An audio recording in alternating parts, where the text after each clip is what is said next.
illustrating congruence triangle or triangle congruence. But before that, let us define what is the meaning of congruence. Okay, boys, kindly read. Means having the same shape and size and is denoted by congruence. Okay, this symbol. This is the mathematical symbol for congruence. Okay, meaning, this symbol is meaning having the same shape and the same size. Okay, so, the bottom part of this symbol, ito yun, alam ko familiar na kayo dyan. What symbol is this? Equal, meaning it indicates the same size. Okay, and then the top part of the symbol, yung parang uod. Okay, this sign is for similarity or the same shape. Okay, that is congruence. So, to identify if the given triangles are congruent, kailangan parehas daw ng sukat at parehas din ng shape. Very good. Okay, triangle congruence or congruence triangle are triangles with corresponding sides having the same length and with corresponding angles having the same measure. Or you may use the acronym CPC-TC. Okay, Acosta, what is the meaning of CPC-TC? Kindly read. Okay, very good. So we can identify, class, if the two triangles are congruent, if their corresponding parts are also congruent. Again, what is the basic parts of a triangle? Vertices, sides, and ang kukunin lang dito natin, class, ay si sides at angle. Bakit? Kasi sila lang po yung may sukat. Okay, bakit wala pong sukat yung vertex? Kasi po si vertex ay point. Dot lang siya, wala siyang measure. Do you understand? Okay, so CPC-TC, two or more triangles are congruent if their corresponding angles having the same measure and if their corresponding parts, corresponding sides having the same length. Or just simply, two triangles are congruent if their corresponding parts are congruent. Okay, so this time, class, I have here two triangles. So let us identify if the two triangles are congruent. Okay, first let us identify if they have the same shape. What shape is this?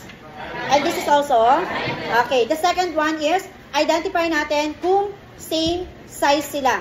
Okay, what we're going to do, kailangan, yung first triangle ay reflection ng second triangle.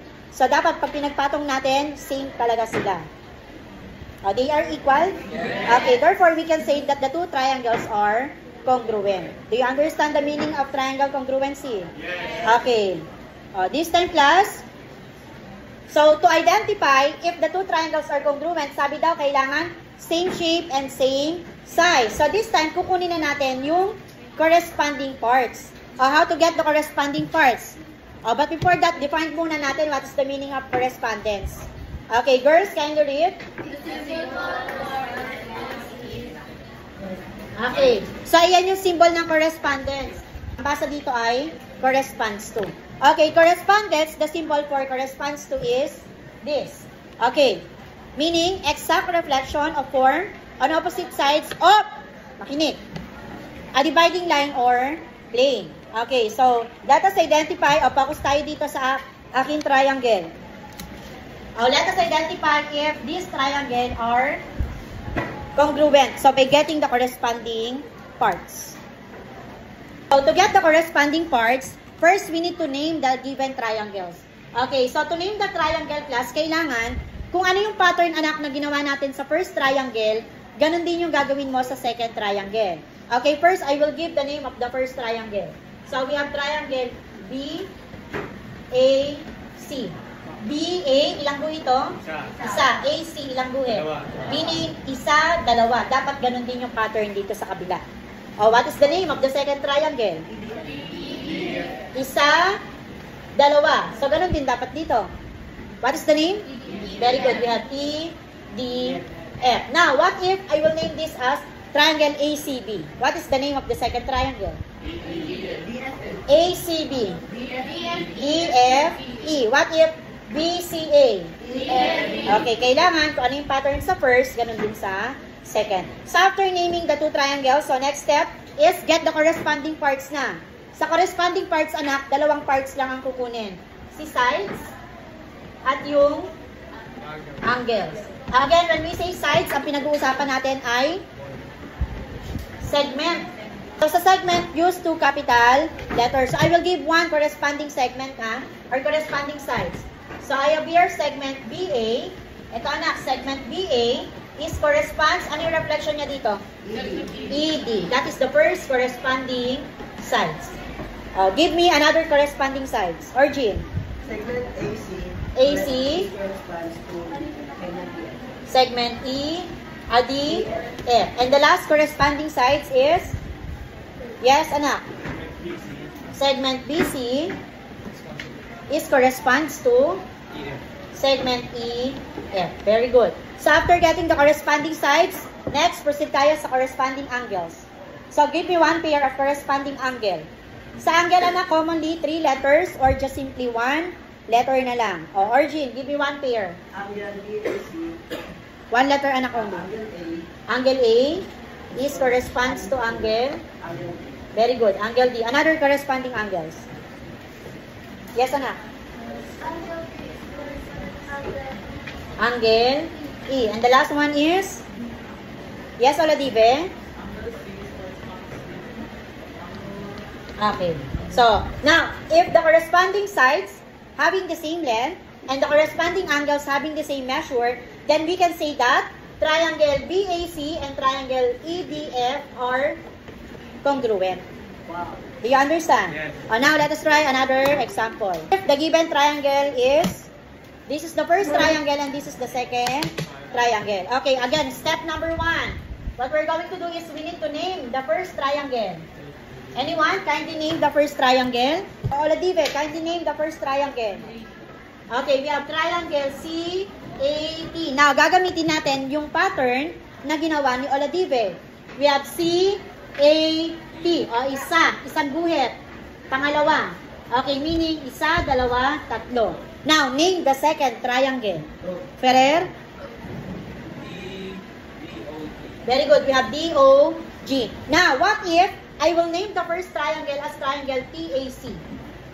TAC. What is the name of the second triangle? Yes, Garalde. Okay, TAC. We have TAC. TA, ilang markings?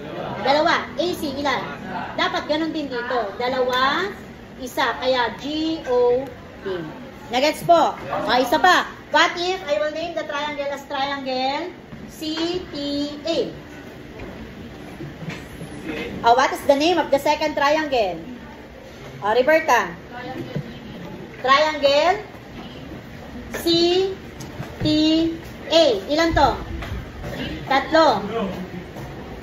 Tapos? Dalawa. Tatlo, dalawa. We have D, G, O. Very good. We have D, G, O. Ma'am, bakit kailangan ng pattern? Kasi, kapag yung name ng triangle mo ay may pattern na, sa pagkuha ng corresponding parts, kahit hindi mo natignan yung figure, dito na lang tayo titingin. So, what we're going to do? Gamitin natin yung first name na ginawa natin. Okay, to get the corresponding sides, so all we have to do is get the first two letters. Segment CA is corresponds sa dalawa rin. First, second. Segment DO. Next naman. First, second, susunod, second, third. What letter? Segment AT is corresponds to segment. Okay. Kahit hindi mo na tinitignan yung pattern. Do you understand? And the last part is the last side. First and last. Segment CT is corresponds to? Okay. Do you understand? That is, ito yung ginagamit. Bakit tayo gumamit ng pattern? Kasi, kahit hindi na natin tignan yung figure. Do you understand? Okay, now after getting the corresponding sides, proceed tayo kay angles. How to name or get the, give me one pair of corresponding angles. Sa angle, ilang letter yung ginagamit natin? Isa or tatlo. So, isa na lang. Origin, give me one using this name or using that name. Angle C. Angle C. Corresponds to angle B. Yun na. Yun na yung pagpapartnerin mo. First, second, third. Naintindihan po. Sa segment naman, first two. Second and last. First and last. Give me another pair of corresponding angles. Yes, anak. Angle.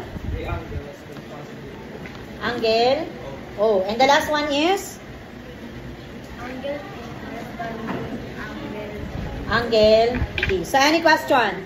Now, if the corresponding parts are congruent, what can you say about the two triangles? They are also congruent.